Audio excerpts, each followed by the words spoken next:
নমস্কাৰ।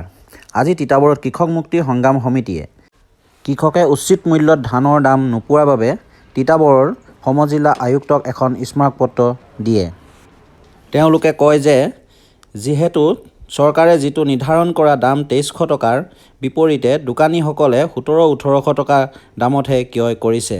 সেইবাবে উপায়ুক্ত মহোদয়ক অতি শীঘ্ৰে ব্যৱস্থা ল'বৰ কাৰণে স্মাৰকপত্ৰ প্ৰেৰণ কৰে। অন্যথা তেওঁলোকে তীব্ৰ প্ৰতিবাদ কৰাৰ হুংকাৰ দিয়ে।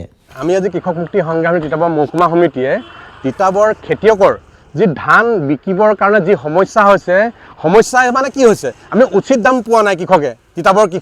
তিতাবৰ এখন কৃষি প্ৰধান তিতাবৰ ঠাই এডোখৰ।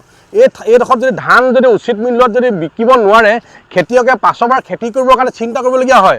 আমি যদি আজি চৰকাৰে বান্ধি দিয়া দাম পোৱা নাই, কিন্তু মানুহবিলাকে আজি তেখেত যিবিলাক বণিক গোষ্ঠীয়ে ১৭০০ টকাৰ পৰা ১৮০০ টকা ধান ক্ৰয় কৰিছে। আমি দুৰ্ভাগ্যজনক বিষয় খেতিয়কৰ আজি সমস্যা। সেইকাৰণে আজি প্ৰশাসনৰ ওচৰলৈ আহি আমি এখন মেম'ৰেণ্ডাম দিছোঁ। কৃষক মুক্তি সংগ্ৰাম সমিতিয়ে এই মেম'ৰেণ্ডাম দিয়াৰ পাছত যদি কাৰ্যকৰী নকৰে, আমি আহিবলগীয়া সময়ত এসপ্তাহ সময় বান্ধি দিয়া আছে, আমি প্ৰতিবাদী কাৰ্যসূচী হাতত ল'বলৈ বাধ্য হ'ম। আৰু এই বণিক গোষ্ঠীক আহ্বান জনাইছোঁ, চৰকাৰীয়ে বান্ধি দিয়া দামত ধান ক্ৰয় কৰিবৰ কাৰণে আহ্বান জনাইছোঁ।